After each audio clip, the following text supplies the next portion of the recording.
majikan ni. Dari mana dah? Orang yang ada daftar. T73I, T70. Hari ini saya berada di Pejabat Jabatan Immigration Selangor untuk satu tujuan.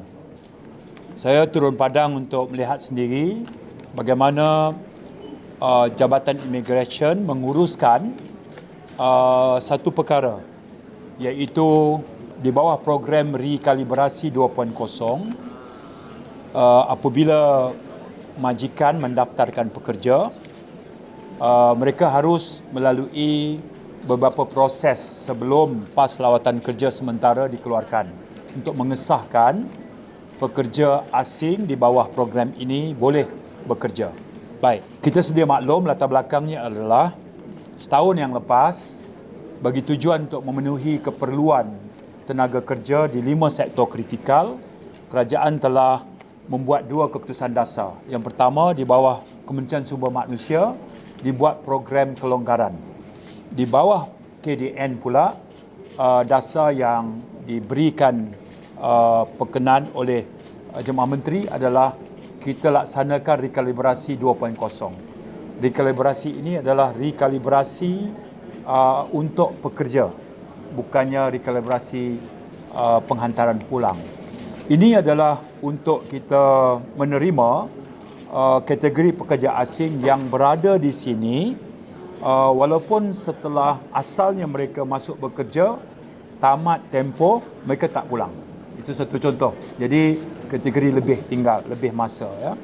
Jadi kerana keperluan bagi beberapa sektor yang kritikal tadi, adanya rekalibrasi ini, maka majikan boleh membuat pendaftaran secara atas talian untuk mendaftarkan pekerja asing supaya diberikan kelulusan melalui proses ini. Jadi setelah mereka membuat pendaftaran, tutupnya adalah pada 31/12 tahun 2023. Tutup. Selesai tutup, mereka majikan mesti melakukan proses verifikasi dan mereka mesti datang ke pejabat immigration beserta dengan pekerja. Apa maksud proses verifikasi? Jabatan Immigration akan melihat bahawa majikan itu adalah majikan yang sah berdaftar dengan Suruhanjaya Syarikat. Manakala pekerja itu betul-betul wujud, jadi mereka kena datang secara fizikal. Dan pekerja itu kita minta datang kerana kita ada sistem cap jari kita. Ya, sistem cap jari ini penting, biometrik ini, sebab dengan sekaligus kita boleh mengesan sama ada mereka itu pernah datang di sini. Kalau pernah datang maknanya syarat bahawa mereka memang dalam kategori lebih tinggal, dan kemudiannya kita akan melakukan proses verifikasi. Itu maksudnya. Dan ada lagi beberapa proses yang lain. Ya. Baik. Setelah ditutup pada 31/12 tahun lepas, kita telah merekodkan hampir, kiraan hampir 1.1 juta pendaftaran pekerja asing yang dibuat oleh majikan. Dan Jabatan Immigration melakukan tindakan yang proaktif terhadap 1.1 juta pekerja ini yang didaftarkan oleh sejumlah majikan. Mereka akan diberikan notifikasi oleh Jabatan Immigration. Notifikasi itu meminta mereka datang ke pejabat immigration untuk melakukan proses verifikasi. Jadi kita bagi 1 notis, 2 notis. Daripada situ kita akan melihat bagaimana majikan respon kepada notis itu. Ya, bila mereka buat verifikasi, selesai semua proses, mereka bayar levy, mereka dapat stiker, pekerja mereka sah untuk digajikan. Jadi lawatan hari ini bertujuan untuk melihat bagaimana perjalanan proses itu. Saya tadi sempat berinteraksi dengan majikan. Saya mengutip beberapa maklum balas daripada mereka. Ada segmen tertentu saya rasa lega sebab majikan dan pekerja ucapkan terima kasih. Proses itu lancar. Ada segmen tertentu kita akui, ada juga beberapa kelemahan di pihak kita yang perlu kita tambah baik. Misalnya sistem pengeluaran nombor dan sebagainya. Kita harus menyukat dari segi keupayaan tenaga kerja kita di sini. Sebab itu, daripada proses ini, hari ini yang saya nak kongsi dengan rakan media adalah proses notifikasi yang telah kita buat kepada majikan untuk datang untuk membuat verifikasi di pejabat immigration akan proses verifikasi ini tamat pada bulan Mac ini. Tamat 3 bulan saja. Iaitu lebih tepat sehingga 31 Mac tahun ini. Kegagalan majikan untuk datang bersama dengan pekerja untuk membuat verifikasi selepas tarikh ini tidak akan lagi dilayan. Bermaksud pada momen itu kita akan pakai beberapa undang-undang yang akan dikenakan. Seumpama Seksyen 55B Akta Immigration 1959 ataupun Seksyen 55E atau Seksyen 56(1)(d. Seksyen ini akan mengenakan sejumlah compound ataupun kesalahan yang boleh membawa kepada penjara dan sebagainya kerana pelanggaran seksyen-seksyen ini. Saya fikir munasabah sebab setelah setahun proses pendaftaran, Jabatan Immigration bertindak proaktif memberikan notifikasi. Kemudian ada targetnya soft landing sekarang bulan 1. Saya kata sehingga bulan 31 Mac.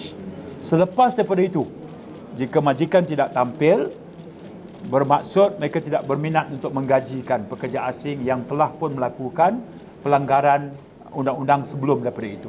Jadi, pertama kita akan invoke Akta Immigration, seksyen tertentu, kemudian agensi penguatkuasaan lain akan bertindak. Jadi, saya guna peluang ini, 3 bulan berbaki untuk majikan, setelah mereka mendaftar secara atas talian, mereka mesti menyelesaikan proses itu. Kerana, apa basis tindakan kita? Sekarang ni kita ada 2 juta pekerja asing yang sah yang telah memegang pas lawatan kerja sementara. 2 juta. Baik, apa cap shilling kita? 2.4 juta. Menjelang 2025. Siapa tetapkan? Kementerian Ekonomi. Jadi Kementerian Dalam Negeri dan Kementerian Sumber, kita ni guided by policy itu. Jadi sekarang kita ada defisit lagi 400,000. Okey ya. Tapi rekalibrasi ini masih ada jumlah yang besar yang majikan belum lagi melakukan proses verifikasi. Jadi kita ada ruang untuk melengkapkan 400,000. Kementerian Sumber Manusia yang telah pun majikan mohon kota, mereka juga menunggu masa untuk membawa pekerja asing dari luar ini masuk. Jadi melalui kota plan kelonggaran dan juga pelaksanaan recap dan verifikasi, kita yakin kita boleh memenuhi defisit 400,000 itu menjelang 2025.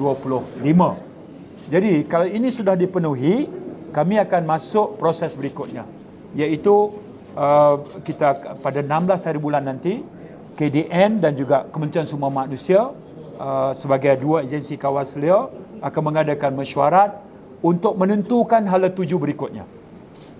Maknanya kami bersedia menghadapi kemungkinan apabila kota shilling keberadaan pekerja asing 2.4 juta itu telah dipenuhi, apakah yang akan kami buat kepada dasar sedia ada, iaitu rekalibrasi di mana majikan tidak memanfaatkan untuk melakukan verifikasi ataupun yang telah memperolehi kota tapi gagal membawa masuk. Jadi sekarang ni kota itu telah kita hentikan seawal 17 Mac tahun 2023. Kota kelonggaran yang tempoh hari itu Kementerian Sumber Manusia dah tamat dah. Adapun kami di KDN rekalibrasi 2.0 kami tamatkan pada 31/12 tahun lepas. Jadi melalui 2 jalur ini kami dah ada jumlah kelulusan kota dan jumlah pendaftaran recap.